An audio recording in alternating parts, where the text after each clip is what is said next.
పురాణాల ప్రకారం ఒకప్పుడు అంజనాదేవి అనే అప్సరస శాపం వల్ల భూమిపై వానర రూపంలో జన్మించింది. తన శాప విమోచనం కోసం ఆమె భక్తితో తపస్సు ప్రారంభించింది.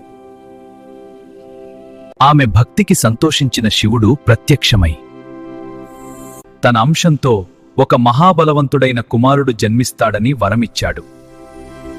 అదే సమయంలో అయోధ్యలో దశరథ మహారాజు పుత్రకామేష్టి యాగం చేశారు.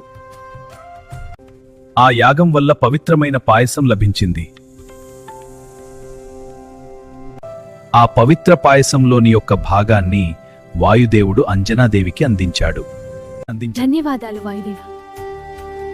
ఆ పవిత్ర శక్తి వల్ల అంజనాదేవికి ఒక దివ్యమైన కుమారుడు జన్మించాడు. అతడే చిన్నప్పుడే అతనికి అపారమైన బలం, శక్తి ఉండేది.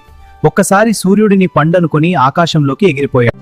ఆంజనేయ స్వామి భక్తి, బలం, ధైర్యానికి ప్రతీక.